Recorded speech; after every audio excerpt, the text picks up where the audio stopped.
Hey, how you doing there again, folks? Me again, of course, Brandon Wenzel. Come back at you. Another offering.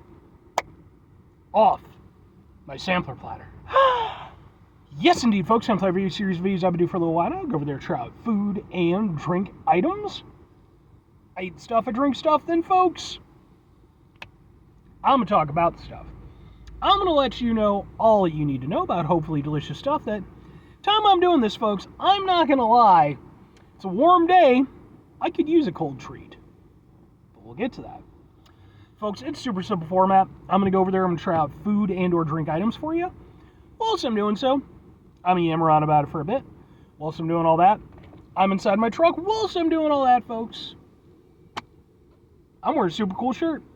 Folks, when I wear super cool shirts, I always like to highlight the super cool shirt. What super cool shirt am I wearing for you today? Happens to be my Limp Bizkit shirt. This is off of their Loserville tour that they did in 2024. If you're unfamiliar with the band Limp Bizkit, they are a nu metal band that has been around since like the mid-90s. Really broke out in the late 90s, early 2000s. That was really sort of their heyday period. Rode the nu metal wave, bands like Korn, System of a Down, Deftones, what have you. And for a while, you could honestly say they were probably king of that particular mountain.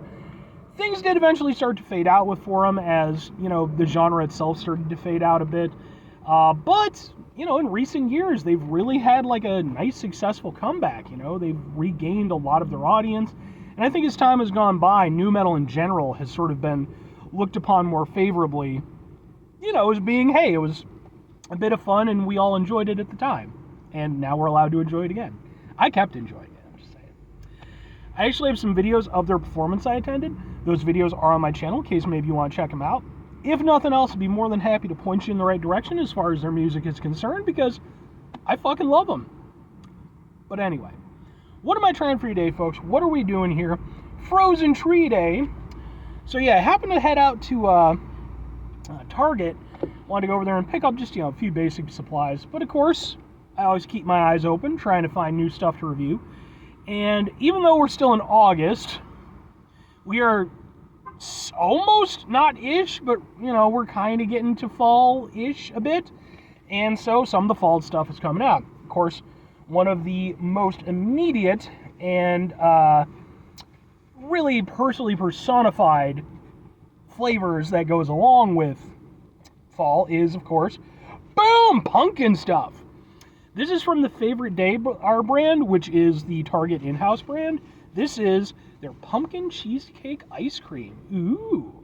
Sure, man, yes. So let's get a thing for the thing. Looks like that, and we'll just, ha ha ha ha ha ha. Let's try this out, man. I don't know if I've ever had Target ice cream before, but I've reviewed plenty of ice cream in the past. Oh, it has a thing here. See, it's got a little, goes to fucking show you, like I said, I feel like I could have got that off without it, but probably easier this way. Smells cheesecakey. I like that. Where'd I put the spoon? I swear, there it is, okay.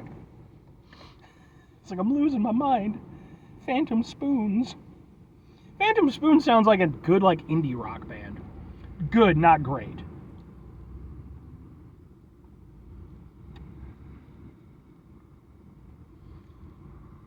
Kind of along the lines like the Screaming Trees. That's not bad. That's not bad at all. So it's got two very different defined elements. There's the ice cream itself. And then you have sort of the swirls, which graham cracker swirl, that's what that is. Okay. Because, yeah, there's a nice crispiness to it.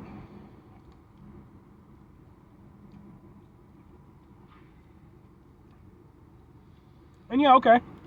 So the ice cream itself is, it's kind of like almost a pumpkins and cream kind of thing.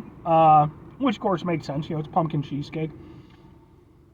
It definitely has a little bit of a cheesecakey taste, but it doesn't have that cheesecake tang to it, which is kind of unfortunate. I think that would have been nice to kind of help liven it up.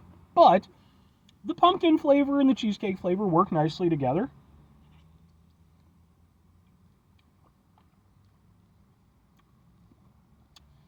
It's a very airy ice cream. And I don't know if I mean that in the best of ways.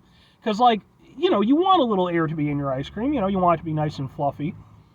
Ice creams can certainly be too dense. But usually when you get that, you know, when it's done properly, it's a sign of, like, a nice quality product. In this case, feels like maybe it was a bit of an excuse to be able to cheap out a little bit. Because, like, it's not bad. But the flavor isn't as expressive as I maybe would have liked. And then again, the texture itself, it feels a little too ethereal. So, yeah, I'm a little bit mixed on it. But I will say, mixing that with the graham cracker swirl, see it there,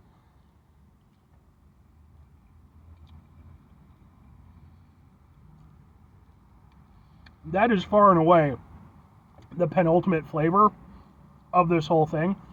When you get something of all of it, it's not half bad.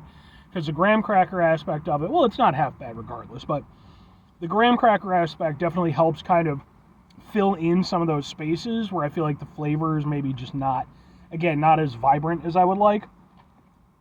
But it's not bad. It's got like a nice sort of earthy quality to it. Certainly, you know, I would say it fits the fall theme.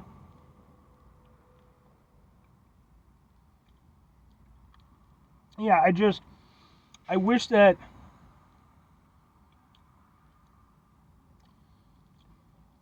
the cheesecake element were playing a bigger role. Like I said, getting some of that nice tanginess. And I wouldn't mind if the ice cream itself, you know, if it just, yeah, okay. Close her up. All right, well, two questions have to be asked. Would I get it again? Would I recommend it? Would I get it again? Yeah, sure and sure. But here's the thing, caveat. Part of the reason why I'd be willing to get this again is because it was only $3. For $3, that's not a bad pint of ice cream. There's nothing terrible about it, or even bad about it, really. It's just lacking.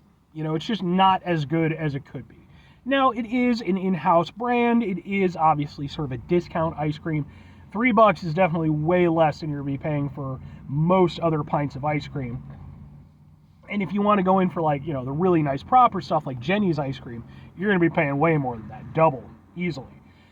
So, as a budget brand, I do think it works pretty well. It's pretty tasty. I wouldn't consider it anything spectacular, but it's not bad for what it is. Like, I can still get behind it. Now, if I'm recommending it, I'm still going to recommend it because, again, for that price point versus the quality you're getting, I do still think it overrides its deficiencies. It could definitely be better, but for $3, I still think you're getting a pretty decent deal on it. It's still tasty enough, and there, you know, there's things to like about it. Again, especially when you get like a full mouthful of the whole experience, that's when it's at its best. It's still maybe like a solid C+ ice cream, but credit where it's due. 5 things before I get out of here, though. Have yourself a great rest of your day, spectacular rest of your week, monumental rest of your month, stupendous rest of your year. Folks, go over there and have yourselves a truly fall-tastic rest of your life, because I am so ready for fall, man. I'm done with summer. I'm done with summer from the moment that summer starts. I could have one day of summer and then be done with it. We're getting there. Final 2 things. Number 1, try to bring some positivity into the world. It's not always possible. It is, however, always appreciated. But what do you do if you can't do it all the time? I know I can't do it all the time. Here's what you're going to do, folks. You're going to try not to be an asshole. Now, folks, it's not always the easiest thing in the world to not be an asshole. Trust me. I know it. I live it. I'm out there every day with you in it. Life can be stressful and frustrating and just bullshit sometimes, folks. When we find ourselves in situations where we have to deal with said bullshit, it's important we go over there, whenever possible,